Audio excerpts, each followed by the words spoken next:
સુરતમાં હરિત અને સ્વચ્છ ભવિષ્ય તરફ વધુ એક મહત્વપૂર્ણ પગલું ભરાયું છે। અગ્રણી ઓટોમોટિવ ડીલર નાણાવટી ગ્રુપ દ્વારા એલપી સવાણી રોડ સ્થિત નાણાવટી મહિન્દ્રા શોરૂમ ખાતે 3 દિવસીય ઈવી ડ્રાઈવ ઇનિશિયેટિવનો પ્રારંભ કરવામાં આવ્યો છે। ઇલેક્ટ્રિક મોબિલિટીને પ્રોત્સાહન આપવા અને લોકોમાં જાગૃતિ લાવવાના હેતુથી શરૂ કરાયેલ આ અભિયાનમાં જનપ્રતિનિધિઓ, ઉદ્યોગ જગતના આગેવાનો અને નાગરિકો ઉત્સાહભેર જોડાયા હતા। સુરતના વિશ્વસનીય ઓટોમોટિવ ડીલર નાણાવટી ગ્રુપે ઇલેક્ટ્રિક વાહનો અંગે જાગૃતિ ફેલાવવા માટે 3 દિવસીય ઈવી ડ્રાઈવ ઇનિશિયેટિવ શરૂ કર્યું છે। અડાજણના એલપી સવાણી રોડ પર આવેલ નાણાવટી મહિન્દ્રા શોરૂમ ખાતે યોજાયેલા કાર્યક્રમમાં મુખ્ય અતિથિ તરીકે ધારાસભ્ય મુકેશ પટેલ ઉપસ્થિત રહ્યા હતા।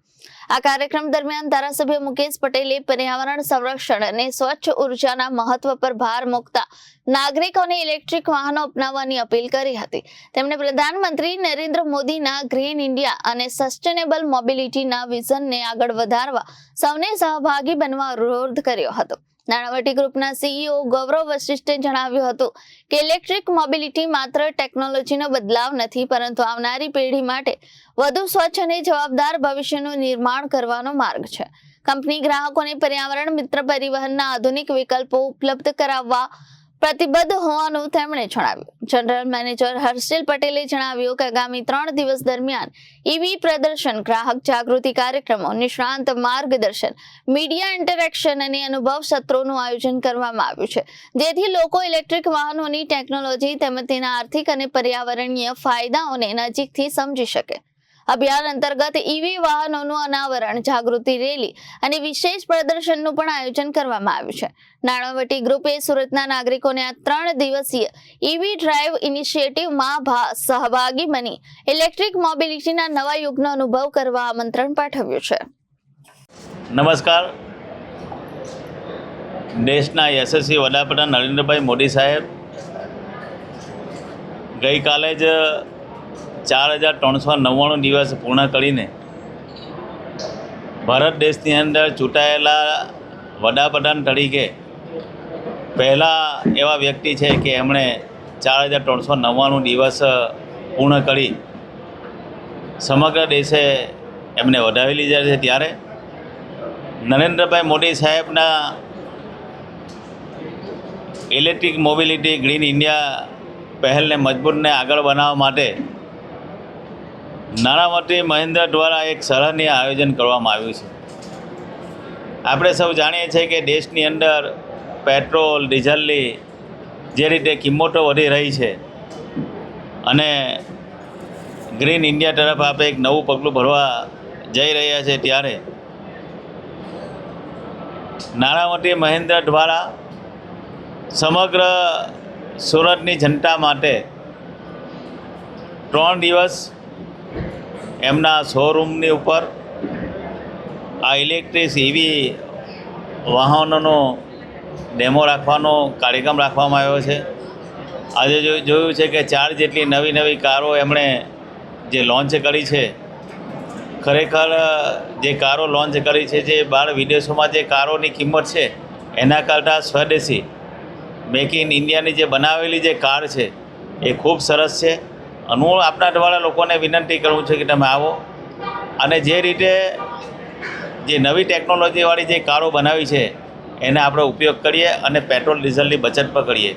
સાથે સાથે મેં નાણાવટી મહિન્દ્રાના ઓનરને હિતેન્દ્રભાઈને કહ્યું છે કે આ મુહિમ તમે સુરત શહેર પૂરતી નહીં પણ ગામડા સુધી પણ લઈ જાઓ અને ગામડાની અંદર પણ આવો તમે એક ડેમો બતાવો, જેથી ગામડાના લોકોને પણ આ લાભ મળે।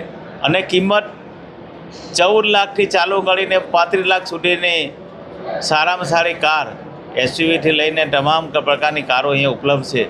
તો આ જરૂરથી લોકોને વિનંતી કરું છું આનો ઉપયોગ કરે અને ડેમો બી કમસે કમ ડેમો જોઈ જાઓ તો આપને ખબર પડે કે આ મેક ઇન ઇન્ડિયાની અંદર આપણે અત્યારે ક્યાં આગળ વધી રહ્યા છીએ।